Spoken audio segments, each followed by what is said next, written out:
Alex Eala lost in the first round of the 2026 Stuttgart Open, and the crowd refused to process it. That one sentence tells you everything you need to know about what's happening to professional tennis right now. 75, it's not like, they had cell phones and everything. It was rough. Then all hell broke loose at the press conference in Forest Hills. That's when I famously said I want to be number one. Little did I know that I would, you just don't realize you're in the middle of a maelstrom. She has that kind of pit bull, like Sibylkova was a little bit like that to me as well. Obviously, one of the storylines last week was Alex Eala and the massive crowds that she was bringing to Dubai. I think it was perhaps maybe more notable there because that's not a tournament that is typically... On April 14th, 2026, inside the Porsche Tennis Grand Prix, the oldest women's indoor tournament in Europe running since 1978, a WTA 500 event with a total prize purse of €1,049,083. Alex Eala walked onto center court as the number 45 player in the world. Aryna Sabalenka was in the draw. Coco Gauff was in the draw. Iga Swiatek was in the draw. And yet the engagement surrounding Eala's name tracked not with a top 45 seed, but with the top 5. Martina Navratilova, who won the Stuttgart title multiple times during her own career and understands this tournament's prestige better than almost anyone alive, was reportedly shocked. Not by Eala's game, but by the scale of what Navratilova herself called a, quote, zero Navratilova, said Eala had, quote, won. She reportedly laughed in amazement when confronted with the logistical reality on the ground. Christopher Eubanks, a former ATP player present at Stuttgart, raised formal safety concerns because the crowds gathering to watch Eala's practice sessions were so massive they physically blocked court thoroughfares. This wasn't a semifinal. This wasn't even a second round. This was the practice courts. And that's where things shifted, because Stuttgart wasn't an isolated incident, it was a confirmation. Alexandra Eala, the teenager from the Philippines, who didn't have to play today. You're calling it. She's winning the tournament. Eala? Yep.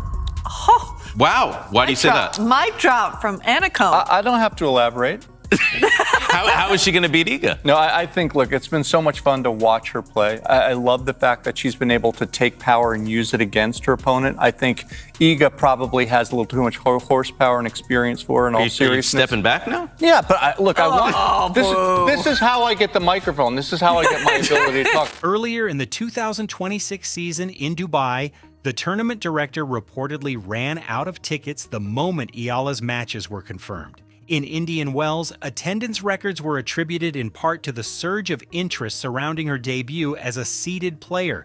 In Miami, Eala merchandise sold out within hours. At the Porsche Village in Stuttgart, an environment built to celebrate the sport's highest traditions, Eala's autograph was identified as the most wanted at the entire event. Not Sabalenka's, not Gauff's, Eala's.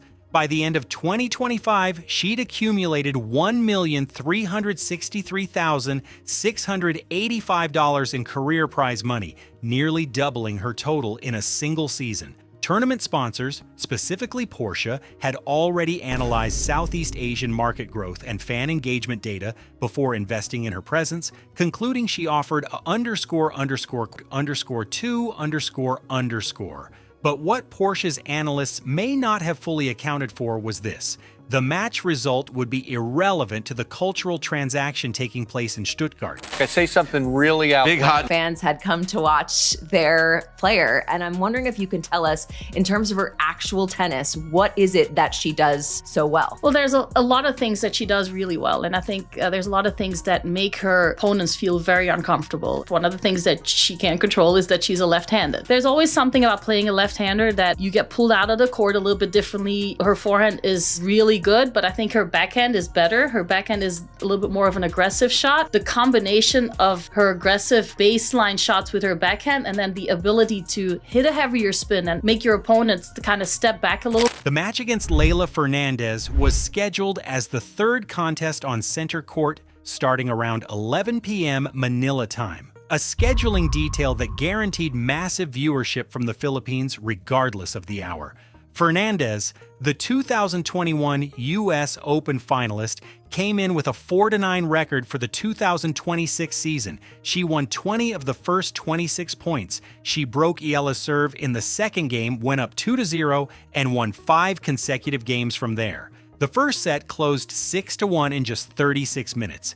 Fernandez's approach was precise. Take the ball early, use a sharp, high-velocity forehand, push Eala behind the baseline. It neutralized exactly the kind of aggressive clay transition that Toni Nadal had been building with Eala since her arrival at the Rafa Nadal Academy. But here's the detail most coverage glossed over. Fernandez called it __, quote, _3, __, both players are left-handed. Both are aggressive from the baseline. Fernandez actually recalled watching Eala train at the Rafa Nadal Academy years earlier and being struck by her speed. This wasn't a mismatch. It was two players sharing the same template, with one having refined the clay version further. But this wasn't the end of what Stuttgart revealed. My mom's Filipino, and she's like, oh, I want to go watch Alex Eala play. Like, oh my gosh, I want to watch. She's crazy about Alex. She's like, I'm going to come watch her when she plays on Thursday. And I was like, Mom, I'm going to be playing on Thursday. She's like, oh, yes, you too. Yes, I'm going to come watch you too. And I was like, what? Mom, what are you doing? Didn't you say that she wanted to make her a Filipino dish? Yeah. And then, like, my mom went to US Open last year. Alex was obviously huge then, and she was like, oh my gosh, I want to see Alex. Maybe I'll get a picture with her. Alexandra, this week just keeps getting better for you. You just took out the world number 5 for the biggest win of your career. We saw the reaction. What is going through your mind right now? I'm so blank. I'm thinking of my parents who are watching now. Mom, Dad, nakuha ko! Oh my God! I can't call them because I have this interview, but I'll call them after. Anyway, yeah, that's it. In terms of the tennis, what did you think you did particularly well today? Oh, I don't know. I just kept my head down and I kept running. I knew she was gonna come out soon. In the second set, Eala started finding the rhythm that had carried her to the Miami Open quarterfinals just weeks before. She fired an ace and 2 clean winners to take a 1-0 lead, her first lead of the entire match. Fernandez broke back for 2-1, extended it to 5-2, and served for the match. And that's when something changed. At 5-2, 15-40, Eala saved 2 match points. She broke back to close to 5-3. She held for 4-5. She got to 0-30 on Fernandez's serve in the final game. A player being written off as a first-round exit had pushed the 2021 U.S. Open finalist to the edge of a third set. Fernandez eventually steadied, rated her own performance __, quote, _4. And converted her third match point when Eala sent a forehand wide. Total match time, 1 hour and 29 minutes. Afterward, Fernandez said Eala, quote, 5. That phrase matters more than any scoreline because it names something the organizers, the sponsors, Navratilova, and the packed stands had already understood. Eala's value is not denominated in first-round exits. What came next confirmed the sports power structure is now actively wrestling with that problem. Specific players that you really bond with in those moments? I love Jenny Brady. She's hilarious. Yep. So whenever I'm feeling a little down or something's happening, I'll always go to Jenny because she'll have something funny to say about it and we'll get a little laugh going. So yeah, Jenny, Alex, Eala, she'll also have some good laughs in those crazy moments. So you really have to have humor with it. I mean, we're going through all sorts of things, so you kind of just have to be humorous about it and let everything happen. Before Stuttgart, on April 8, 2026 at the Linz Open, Eala led former French Open champion Jelena Ostapenko 5-1 in the second set. She lost 6-4, 7-5. During that match, Ostapenko formally complained to the chair umpire about __, quote, _6, __A heckler was disrupting play. The same crowd energy that Coco Gauff and Jessica Pegula have publicly described as impressive, that Filipino atmosphere Navratilova would later frame as part of a cultural institution, had in Linz crossed into territory requiring official intervention. The match itself exposed a pattern analysts have since documented. When Eala holds a commanding lead, she tends to pull back into defensive positioning. The 5-1 collapse against Ostapenko was described not as a mental failing but as a quote 7. The next chapter of her career, according to those close to her training, depends on building a quote 8, a reliable finishing shot she can trust against former champions when the moment is there. Eala admitted clay movement is quote 9, but said she was moving better in 2026 than in 2025. That trajectory is exactly what makes the next detail so structurally significant. This the Anacone Open like it was the Rio Open. We're going to boom off the stage in a second because you can't go back. Look, seriously, She'll be rested. I expect her to have a really good showing. I do think Iga's got too much firepower, but I think this is a really big new beginning. We're going to see a lot of good tennis from her, and I think it's going to be a really exciting time. I was jesting.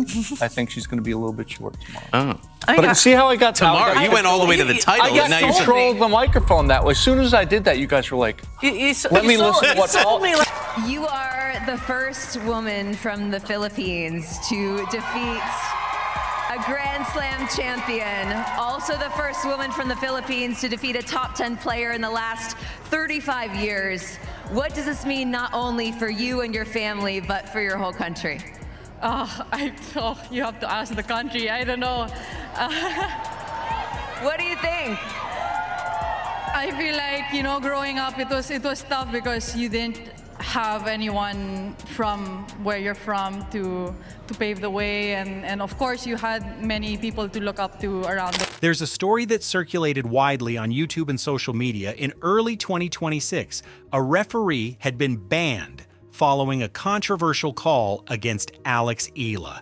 The headlines spread fast. Fact-checkers had to step in. The story burned out quickly once it was scrutinized, but not before reaching millions. Here's what that fabricated story actually reveals. It spread because it felt, as researchers noted at the time, quote, 11 to a significant portion of Eala's fanbase. The image of Eala refusing to bend for power, of an establishment rattled by her presence, was already so deeply embedded in the public imagination that a false story confirming it traveled faster than true stories contradicting it. That's not a media literacy problem, that's a cultural gravity problem. The image Eala holds in the minds of millions isn't correctable by fact-checkers because it was never built on facts alone. It was built on identity, on representation, on the specific emotional charge of watching someone carry a nation into spaces that weren't designed for her. And that's where the story becomes a structural crisis for professional tennis itself. Alex Eala, you got to play doubles with her recently at Indian Wells.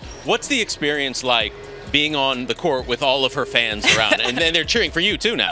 I know, it's amazing. I told her that. I was like, dude, I'm so excited for this doubles because I'm about to have like the most support I've ever had for a tennis match. So I know they're there for her, but I love the Filipino fans too, and I feel a little bit adopted when I play doubles with her, so love you guys. I'm out of the 2026 Australian Open where there were extraordinary scenes this morning as Filipino player Alexandra Eala was greeted by hundreds of Filipino fans during her practice session out the back of Melbourne Park.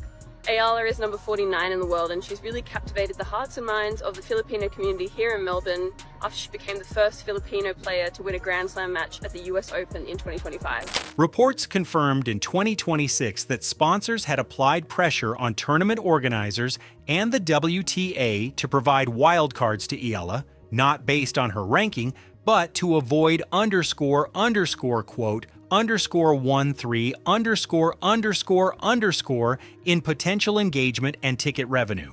Let that land. The ranking system that governs professional tennis, the merit-based framework that determines who earns entry into events, who gets protected status, who fights through qualifying, was being pressured by commercial entities to accommodate a player ranked in the 40s because her market value rivals players ranked in the top 10. Eala's career high was number 29, reached in March 2026, before a points defense failure at the Miami Open dropped her back to number 45. Standard tour mechanics, the kind of ranking movement that defines a developing professional. But Porsche's analysts had already reached a different conclusion. Eala offers something the ranking algorithm simply cannot calculate. Underscore, underscore, underscore 14, underscore, underscore. And the consequence of that conclusion was commercial pressure applied directly to the sport's gatekeeping structure. Navratilova won this tournament. Navratilova built her career inside the system that rankings created, and Navratilova reportedly laughed, not in dismissal but in recognition, when presented with evidence that the system is now bending toward a player who hasn't yet won a main tour title. Eala herself has said her success is, quote, 15. She talks about a, quote, 16 about staying grounded. She's been at the Rafa Nadal Academy since she was 13 years old. She built this deliberately, but there is a force operating around her career that no training schedule controls. So it's Miami Open week. Everybody is super excited about Alex Eala, who is competing there as the world number 29, seeded as a bye again in the first round. I am so thrilled to be able to have spoken to Matthew Futterman, who is an award-winning journalist who has been covering tennis for a long time for The Athletic, which is the sports division of the New York Times, and to hear all the things that he said about Alex in terms of her impact for the sport of tennis globally. Well, Alex, it's no secret that you have an insane amount of fan support. I think we've all seen that. I got to experience that playing you last year at Miami Open when it was your breakout tournament and I'm playing like at home, and I was like, why is nobody cheering for me? Like literally not one person in center court, like night match. And so I think since then though, now we know that you tend to pack a stadium. You're the highest ranked Filipino in WTA history.